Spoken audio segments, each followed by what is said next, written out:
Hi, this is Malay. Welcome to my channel.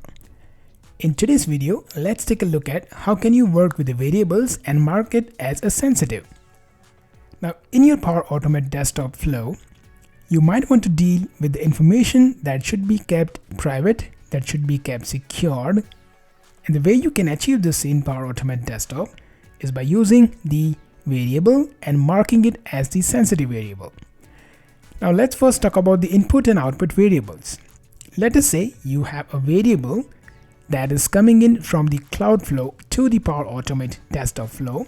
You would have your input variable. So you can have your input variable. Let's say you are passing an information called invoice number and you would like to keep this information secure. You see mark as sensitive option. You can actually toggle this button on.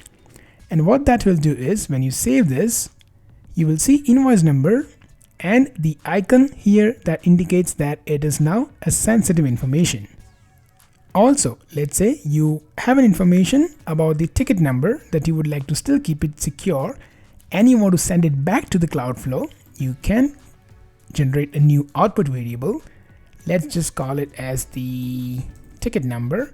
And similarly, you would like to mark it also as the sensitive. Click on save. You see a ticket number generated also as a sensitive value highlighted by the icon. Now please do make a note that even when you are marking the input and the output variable as a sensitive, as best practice you should also secure the input and secure the output toggle options when you are working with the cloud flow. So make sure that you work with the combination of the sensitive information in Power Automate desktop as well as use the secure input and secure output options available in the cloud flow. Now let's say in your Power Automate desktop, you're asking for a password from a user. So the way we will be doing this is using the display dialog. So we use display actions, use display input dialog, alright? And that asks the dialog title. So let's say provide info as title and we will mention provide the password to protect the Excel file. Let us say you are in the process to create an Excel file which we will also see in the future and you would like to protect the file at the same time. You don't want to pass on the default value and the input type is not the single line, instead it is the password. Okay, click on save. And then you will see that we have two variables, flow variables in fact, generated.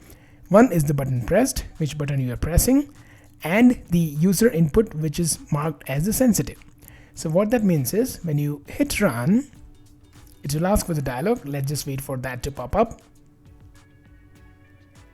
And I'm going to provide the password, which of course you cannot see for now. Click on OK. And even if you double click on this, it says sensitive value. So it doesn't actually pop up and shows us the value. Versus if I just double click on this, you will see that it's obviously indicating the OK button value. So that is how you can actually secure the input coming in from a user. Now let's just say that you also have set variable. Okay, you use set variable. Now obviously when you're setting the variable, you know what that means is you anyways know the value. So this is kind of a trade-off, but you set the variable and then kind of use the option to make it as sensitive. The advantage of this is when you're using a set variable and defining it as a sensitive, the value of this is not actually logged into the Power Automate desktop log that's available to view. So that is very much secure in that way. In the log file, you don't see in the run history of the Power Automate desktop, you don't see the values of the set variables. So let's call it the account number and let's just give some random number of the account. Click on save and obviously you will see the account number being set. So if you run this now, you will see the account number populated with the number that we have actually passed on. Let it complete.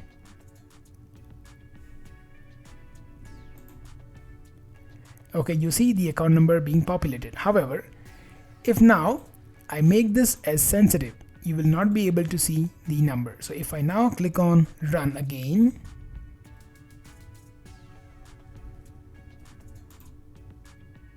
Okay, it says sensitive, you can't see that. However, when you actually double click on this, well, you can see the value, which is obvious because you just set the variable. But as I said, the advantage is it is not captured in the log file.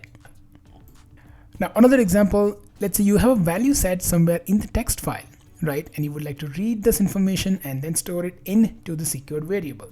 So what we can use is we can search for read, which will give us an option to read the text from a file path, which file you would like to read. So let's go ahead and actually pick up the file document RPA sample text. Okay, and the variable produced is the file contents. Click on save. Okay, so the data which will be read from this text file will be stored into the file content. I want to make sure that the file content is marked as sensitive, so I just put it as sensitive. Let me first delete this for now. Hit run, and you see the file content is also not visible. Okay, now this marking of the information as sensitive, marking the variable as sensitive, comes with a little trade-off. I'll show you something which is written in the official documentation, that this is the limitation. I personally would say it's a big limitation. So the limitation is this: if you have read the value from a text file and you have marked it as sensitive, obviously you don't know what's in that text file. Of course, you can go ahead and open the text file, but let's just assume that it is coming somewhere even from the database where you have secured it, and it is now stored into the file content. So if you just use display message, okay, and let me use the message to display, and let me pick up that variable which is the file content. Click on save, hit run, and let's see what happens. The variable file content is marked as sensitive, so ideally you should not see that. Well, you actually got to see what's there in the sensitive variable. So that's the big limitation. Even though you're using the variable as a sensitive, well, you can simply use a display message and the sensitivity is just gone. Okay, I personally did not just like this. There's just no point of having the feature like this. It is the way it is, right? So it comes with a trade-off. So you need to be very cognizant about the fact what you are using the sensitive variables for. And it's not only the text or the string that you can mark it as a sensitive. You can also go and have any variable type as a sensitive. So if you create a new list, let's just say, let me drag that.